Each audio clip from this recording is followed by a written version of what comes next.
मगध राज्य का उत्कर्ष। मगध के सबसे प्राचीन वंश के संस्थापक वीरद्रथ थे। इनकी राजधानी गिरिब्रिज राजगृह थी। जरासंध वीरद्रथ का पुत्र था। हर्यक वंश के संस्थापक बिंबिसार मगध की गद्दी पर 544 ईसा पूर्व में बैठा था। वह बौद्ध धर्म का अनुयायी था। बिंबिसार ने ब्रह्मदत्त को हराकर अंग राज्य को मगध में मिला लिया। बिंबिसार ने राजगृह का निर्माण कर उसे अपनी राजधानी बनाया। बिंबिसार ने मगध पर करीब 52 वर्षों तक शासन किया। महात्मा बुद्ध की सेवा में बिंबिसार ने राजवैद्य जीवक को भेजा। अवंती के राजा प्रद्योत जब पांडु रोग से ग्रसित थे, उस समय बिंबिसार ने जीवक को उनकी सेवा के लिए भेजा था।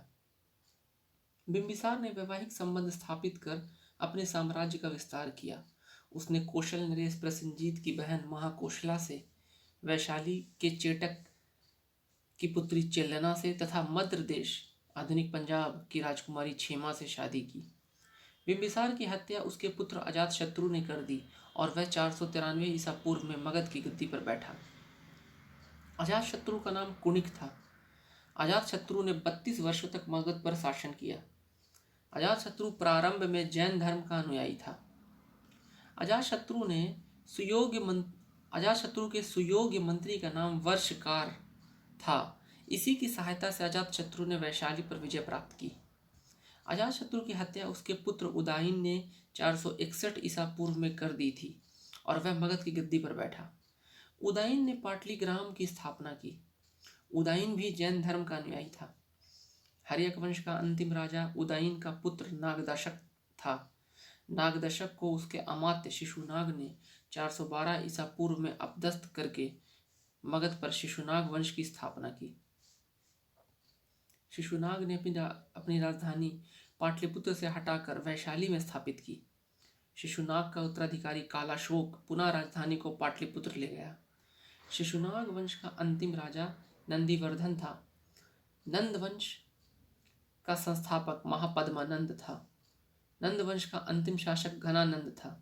वह सिकंदर का समकालीन था। इसे चंद्रगुप्त मौर्य ने युद्ध में पराजित किया और मगध में एक नए वंश मौर्य वंश की स्थापना की।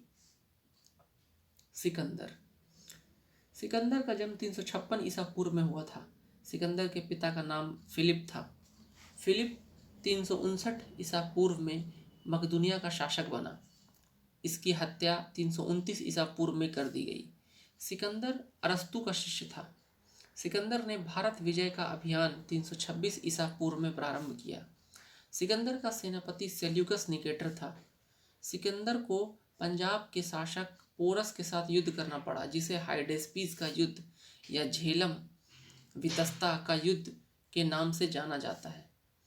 सिकंदर की सेना ने व्यास नदी के पश्चिम तट पर पहुंचकर उसे पार करने से इनकार कर दिया।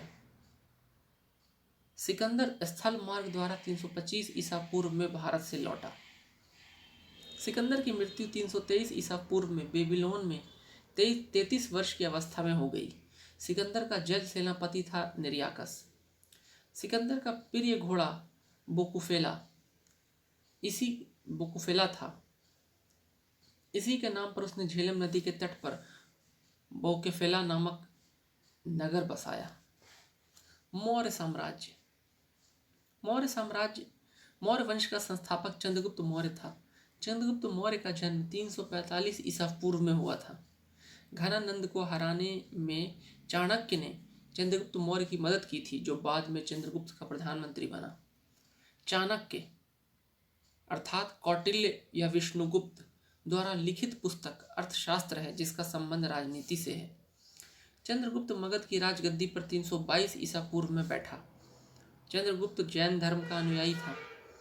चंद्रगुप्त ने अपना अंतिम समय कर्नाटक के श्रवण बेलगोला नामक स्थान पर बिताया। चंद्रगुप्त ने 305 ईसा पूर्व में सेल्यूकस निकेटर को हराया। सेल्यूकस निकेटर ने अपनी पुत्री कार्नेलिया की शादी चंद्रगुप्त मौर्य के साथ कर दी और युद्ध की संधि शर्तों के अनुसार 4 प्रांत काबुल, कंधार, हेरात एवं मकरान चंद्रगुप्त को दे दिए। चंद्रगुप्त मौर्य ने जैनी गुरु भद्रबाहु से जैन धर्म की दीक्षा ली थी। मेगास्थनीज सेल्यूकस निकेटर का राजदूत था। जो चंद्रगुप्त के दरबार में रहता था। मेगास्थनीज द्वारा लिखी गई पुस्तक इंडिका है। मेगास्थनीज के अनुसार सम्राट का जनता के सामने आने के अवसरों पर शोभा यात्रा के रूप में जश्न मनाया जाता था। उन्हें एक सोने के पालकी में ले जाया जाता था। उनके अंगरक्षक सोने और चांदी से अलंकृत हाथियों पर सवार रहते थे। कुछ अंगरक्षक पेड़ों को लेकर चलते थे। इन पेड़ों पर प्रशिक्षित तोतों का झुंड रहता था जो सम्राट के सिर के चारों तरफ चक्कर लगाता रहता था। राजा सामान्यतः हथियारबंद महिलाओं से घिरे होते थे।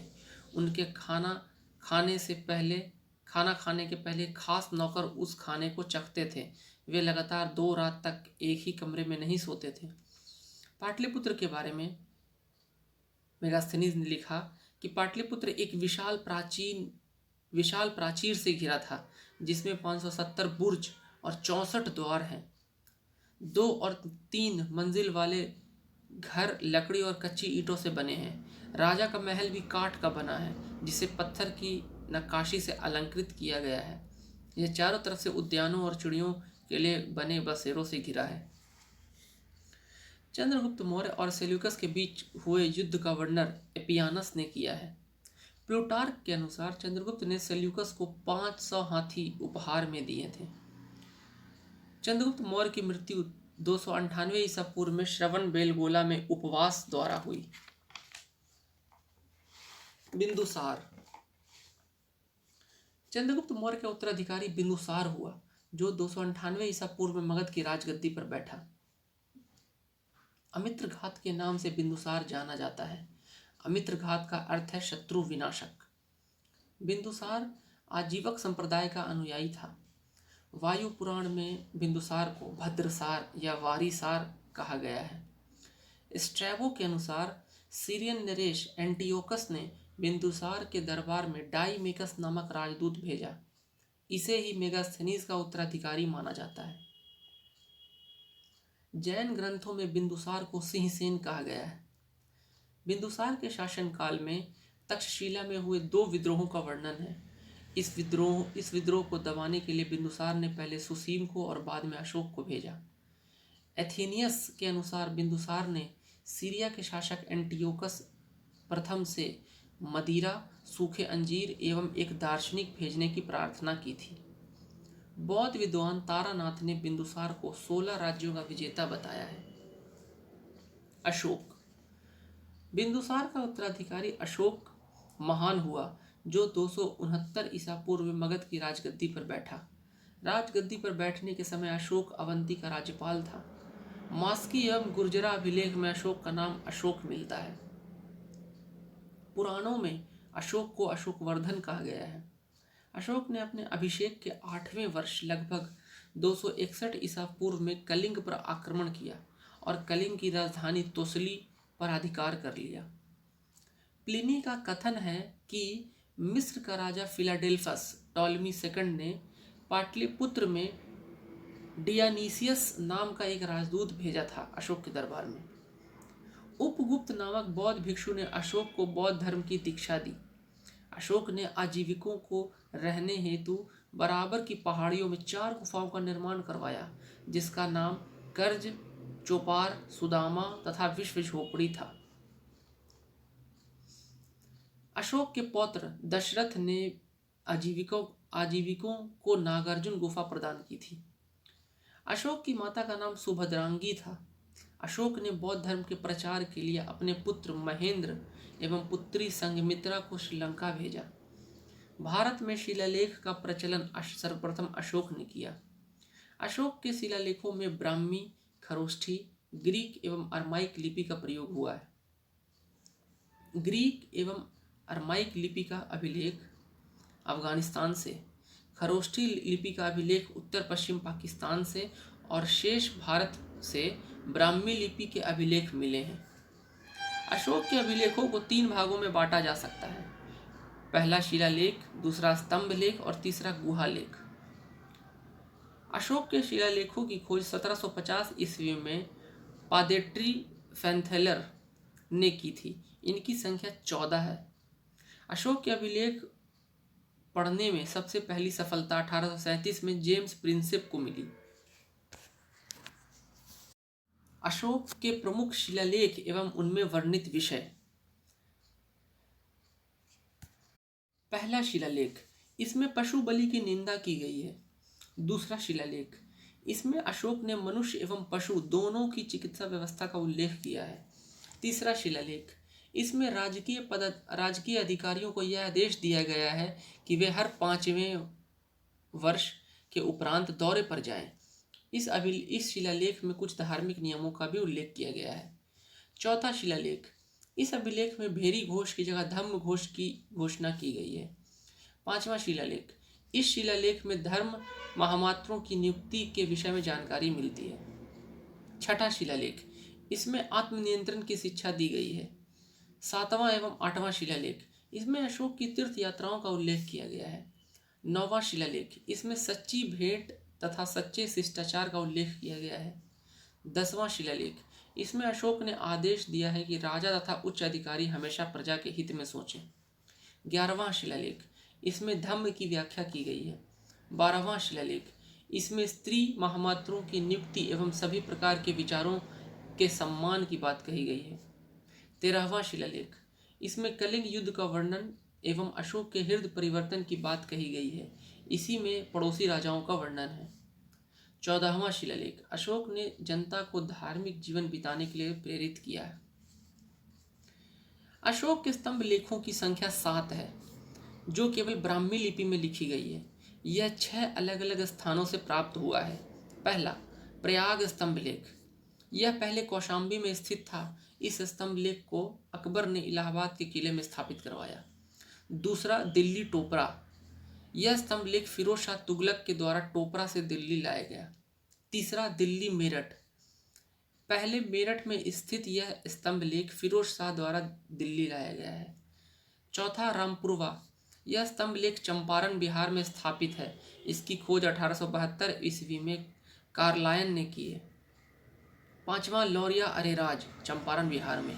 छठा, लौरिया नंदनगढ़, चंपारण बिहार में। इस स्तंभ पर मोर का चित्र बना है। कौशाम्बी अभिलेख को रानी का अभिलेख कहा जाता है। अशोक का सबसे छोटा स्तंभ लेख रुम्मी देई है। इसी में लुम्बिनी में धम्म यात्रा के दौरान अशोक द्वारा भू राजस्व की दर घटा लेने की घोषणा की गई है। अशोक का 7वां अभिलेख सबसे लंबा है। प्रथम पृथक शिलालेख में यह घोषणा है कि सभी मनुष्य मेरे बच्चे हैं। अशोक का शारे कुना कंधार अभिलेख ग्रीक एवं अरमाइक भाषाओं में प्राप्त हुआ है। साम्राज्य में मुख्यमंत्री एवं पुरोहित की नियुक्ति के पूर्व इनके चरित्र को काफी जांचा परखा जाता था, जिसे उपधा परीक्षण कहा जाता था। सम्राट की सहायता के लिए एक मंत्री परिषद होती थी, जिसमें सदस्यों की संख्या 12, 16 या 20 हुआ करती थी। अर्थशास्त्र में शीर्षस्थ अधिकारी के रूप में तीर्थ का उल्लेख मिलता है, जिसे महामात्र भी कहा जाता है। इनकी संख्या 18 थी। अर्थशास्त्र में चर जासूस को कहा गया है। मौर्य काल के दौरान मौर्य प्रांत, उत्तरापथ राजधानी तक्षशिला, अवंती राष्ट्र राजधानी उज्जैनी, कलिंग प्रांत राजधानी तोसली, दक्षिणापथ राजधानी स्वर्णगिरी, पूर्वी प्रांत राजधानी पाटलिपुत्र। अशोक के समय मौर्य साम्राज्यों में प्रांतों की संख्या 5 थी। प्रांतों को चक्र कहा जाता था। प्रांतों के प्रशासक कुमार या आर्यपुत्र या राष्ट्रीय कहलाते थे। प्रांतों का विभाजन विषय में किया गया था, जो विषयपति के अधीन होते थे। प्रशासन की सबसे छोटी इकाई ग्राम थी, जिसका मुखिया ग्रामिक कहलाता था। प्रशासकों में सबसे छोटा गोप था, जो 10 ग्रामों का शासन संभालता था। मेगास्थनीज के अनुसार नगर का प्रशासन 30 सदस्यों का एक मंडल करता था, जो 6 समितियों में विभाजित था। प्रत्येक समिति में 5 सदस्य होते थे। बिक्री कर के रूप में मूल्य का 10वां भाग वसूला जाता था। इसे बचाने वालों को मृत्यु दंड दिया जाता था। मेगास्थनीज के अनुसार एग्रोनोमाई मार्ग निर्माण अधिकारी था। जस्टिन के अनुसार चंद्रगुप्त मौर्य की सेना में लगभग 50,000 अश्वारोही सैनिक, 9,000 हाथी और 8,000 रथ थे। प्लूटार्क या जस्टिन के अनुसार चंद्रगुप्त ने नंदों की पैदल सेना से 3 गुनी अधिक संख्या में अर्थात 60,000 आदमियों को लेकर संपूर्ण उत्तर भारत को रौंद डाला था। युद्ध क्षेत्र में सेना का नेतृत्व करने वाला अधिकारी नायक कहलाता था। सैन्य विभाग का सबसे बड़ा अधिकारी सेनापति होता था। मेगास्थनीज के अनुसार मौर्य सेना का रख रखाव 5 सदस्यीय 6 समितियां करती थी। मौर्य प्रशासन में गुप्तचर विभाग महामात्य सर्प नामक अमात्य के अधीन था। अर्थशास्त्र में गुप्तचर को गूढ़ पुरुष कहा गया है तथा एक ही स्थान पर रहकर कार्य करने वाले गुप्तचर को संस्था कहा जाता था। एक स्थान से दूसरे स्थान पर भ्रमण करके कार्य करने वाले गुप्तचर को संचार कहा जाता था। अशोक के समय जनपदीय न्यायालय के न्यायाधीश को राजुक कहा जाता था। सरकारी भूमि को सीता भूमि कहा जाता था। बिना वर्षा के अच्छी खेती होने वाली भूमि को अदेव मातृक कहा जाता था। मेगास्थनीज ने भारतीय समाज को 7 वर्गों में विभाजित किया है।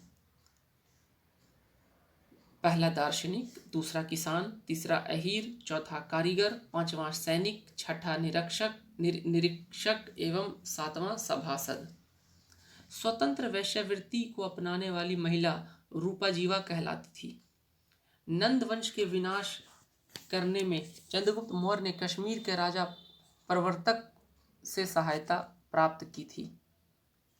मौर्य शासन 137 वर्षों तक रहा। मौर्य वंश का अंतिम शासक वृत्रथ था। इसकी हत्या इसके सेनापति पुष्यमित्र शुंग ने 185 ईसा पूर्व में कर दी और मगध पर शुंग वंश की नींव डाली। अर्थशास्त्र में वर्णित तीर्थ या महामात्य।